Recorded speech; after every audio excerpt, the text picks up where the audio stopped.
अधिकतर लोग नवरात्रि में फास्टिंग करते हैं भक्ति के साथ साथ आपको अपनी सेहत पर भी, लेकिन इस दौरान ध्यान देना है। किसी न किसी बीमारी से कई लोग जूझ रहे होते हैं, इसलिए सोच समझ कर डाइट प्लान करें। एक्सपर्ट्स की माने तो नवरात्रि में डाइट प्लान कर आप वेट लॉस और वेट गेन दोनों ही समस्याओं से बच सकते हैं। ये जानते हैं कि व्रत के दौरान किस तरह की चीज़ें कैसे और कब खाएं। चलिए आज के डाइट के बारे में जानते हैं डाइटिशियन शिवा कुमार से। हेलो, नमस्ते, सत श्री अकाल। कैसे हैं आप सब? उम्मीद करता हूँ सेफ होंगे, सुरक्षित होंगे। मैं हूँ डाइटिशियन शिवा। आज हम बात करें नवरात्रा फास्ट डाइट के ऊपर। बहुत सारे लोग फास्ट है जो रख रहे हैं, बट विद नो वर्ड कि फास्ट में खाना क्या है। फास्टिंग है तो हम कुछ भी खा सकते हैं, चिप्स खा सकते हैं, नमकीन खा सकते हैं, बट एक्चुअली में मालूम होना चाहिए कि हम क्या कर रहे हैं। फास्टिंग बेसिकली आपकी बॉडी को डिटॉक्स है जो करता है, आपकी बॉडी को एनर्जाइज है जो करता है, आपकी स्किन में ग्लो है जो ऐड करता है, और जी हाँ, स्ट्रेंथ और एंड्योरेंस भी है जो ऐड करता है। शायद डिफरेंट बेनिफिट्स हैं फास्टिंग के जो हमने कभी सोचे नहीं होते, और हमें ये ऐसा लगता है कि फास्ट रखना मतलब भूखे रहना पड़ेगा यार, कुछ और खा लेते हैं, या बारी बारी फ्रीक्वेंट मील्स हैं जो खा लेते हैं। आपको ये आइडिया होना चाहिए कि अगर आप फास्ट कर रहे हैं, जितना लंबा स्पैन आपके मील का रहेगा उतना ही आपको बेनिफिट है जो रहेगा। लेकिन हर चीज़ हर किसी के लिए नहीं बनी होती, सेम फास्ट भी सबके लिए नहीं बना होता। लेकिन हमारी श्रद्धा है जो इतनी स्ट्रांग हो जाती है कि मुझे ये करना ही करना है, तो उसमें आपको समझ में आना चाहिए कि अगर आप किसी प्रॉब्लम से जूझ रहे हैं तो उसमें फास्ट कैसा होना चाहिए। लेट्स टेक इट कि अगर आपको हाइपर एसिडिटी है या आप लॉन्ग आवर्स ऑफ फास्टिंग नहीं रख पाते तो क्या करना चाहिए। तो फ्रीक्वेंट मील्स हैं जो लेने चाहिए, बारी बारी खाना है जो खाना चाहिए। लेकिन उसमें अगर आप ये बोले मैं तो चिप्स खा सकता हूँ बारी बारी, या मैं बहुत ज़्यादा रोस्टेड मखाने हैं जो खा सकता हूँ, तो ऐसा नहीं होता।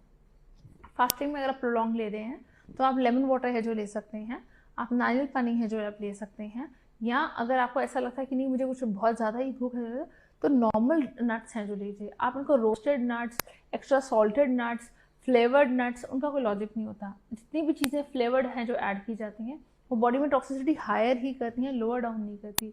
तो उसमें आपको इतना आइडिया है कि एग्जैक्टली हमें जितने कैलोरीज खा रहा है खाना उतना ही एब्जॉर्प्शन है जो आना चाहिए। कुछ भी चीज़ कोटेड अगर हो गई तो जी हाँ, आपका कैलोरी इनटेक हायर ही जाएगा।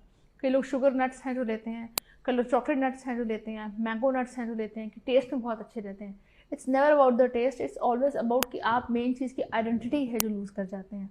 जैसे कि आपने अगर नॉर्मल बादाम है जो खाए हैं, लेकिन अगर वो बादाम स्ट्रॉबेरी फ्लेवर में है या बादाम अगर चॉकलेट फ्लेवर में है तो आपका शुगर का लोड है जो हायर हो गया। तो वैसे जो चीज़ें हैं वो नॉर्मल पेशेंट्स के लिए अलाउड हैं, लेकिन अगर एक डायबिटिक पेशेंट है तो उनके लिए अलाउड नहीं है।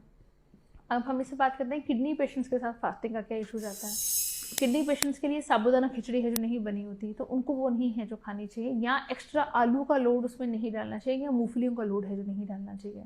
आपको ये चीज़ क्लैरिटी होनी चाहिए कि अगर आप एक फास्ट कर रहे हैं तो उसको बॉइल्ड फॉर्म में खाने को है जो खाना है। इसका क्या मतलब है, इससे बात करते हैं। बॉइल्ड फॉर्मेशन इन सेंस अगर आपने खाना ही खाया और आपसे उसमें बहुत ज़्यादा मसाले हैं जो डाल गए, बहुत ज़्यादा धनिया पुदीना है जो डाल गए, तो उतना गार्निशिंग के लिए जब भी डालना है तो आपको प्लेट में है जो डालना है। जब भी आपने खाने को एक्स्ट्रा रीहीट किया या प्री हीट किया तो खाने का जो रेशो है वो चेंज होनी शुरू हो जाती है। तो इन 3 चीज़ों पर ध्यान देना है कि आपको पानी का रेशो है जो प्रॉपर होना चाहिए, आपको जो खा रहे हैं फ्रीक्वेंट इशूज़ हैं जो होने चाहिए। ये नहीं होना चाहिए कि हमने लूज टूल्स बहुत ज़्यादा हो रहे हैं या मैं बहुत ज़्यादा वॉमिट्स के एपिसोड्स हैं जो हो रहे हैं, बट मैं कुछ नहीं खा रही हूँ या कुछ नहीं खाना चाहता हूँ क्योंकि मैं फास्ट कर रहा हूँ। बॉडी डिहाइड्रेट बहुत ज़्यादा हो जाती है जब आप फास्टिंग कर रहे होते हैं, तो रिहाइड्रेट करने के लिए पानी का रेशियो है जो एम्पल पीना चाहिए। दिन में 2 बार नारियल पानी का सेवन है जो करना चाहिए। नट्स का लोड है जो ज़्यादा रखना चाहिए, और मखाने प्लेन है जो खाने चाहिए। आपको ड्राई रोस्ट है जो कर सकते हैं, लेकिन आजकल जो फ्लेवर्ड मखाने खाने का ट्रेंड चल गया है वो आपको फास्टिंग में हेल्प आउट नहीं करेगा। लास्ट अबव ऑल, मैं ऐसा मानती हूँ कि फास्ट जब हम रखते हैं तो हमारा अपना सेल्फ कंट्रोल है जो हम हायर करते हैं, कि अपने को ये प्रोग्रामिंग देने के बजाय कि मुझे भूख लग रही है, भूख लग रही है, भूख लग रही है, आप लोगों को ये प्रोग्रामिंग दिया कीजिए कि बस ठीक है 2 दिन का और फास्ट रहेगा, उसके बाद हम खाना है जो खा सकते हैं, या 4 दिन का फास्ट है जो और रह गया है। तो अगर 4 दिन तक आप अपना बेसिक मील है जो चेंज कर जाते हैं और बेसिक मील ग्रेन में कनक के बजाय कुट्टू का है जो सेवन करना शुरू कर देते हैं, या सामक का सेवन है जो शुरू कर देते हैं, तो उसकी बॉडी की एब्जॉर्प्शन है जो रेशो अच्छी रहती है, बॉडी के अंदर आपकी एसिमिलेशन है जो अच्छी रहती है, और स्ट्रेंथ भी है जो अच्छी रहती है। तो अपने आप को इस चीज़ की प्रोग्रामिंग मत किया कीजिए कि मेरे पास ये नहीं है, ये नहीं है। इस चीज़ पे किया कीजिए कि सब कुछ मेरे पास है और मैं सब कुछ कर सकती हूँ। तो अगर हम ऐसे प्रोग्रामिंग करने लग जाते हैं तो मुझे लगता है फास्ट करना और ज़्यादा अच्छा हो जाता है और चीज़ें मुश्किल भी आसान होनी शुरू हो जाती हैं। तो eat good amount of fruits, drink plenty of water and do take 1 glass of coconut water. आपकी बॉडी रिप्लेनिश हो जाएगी और फ्लरिश करेगी। Thank you so much for joining in.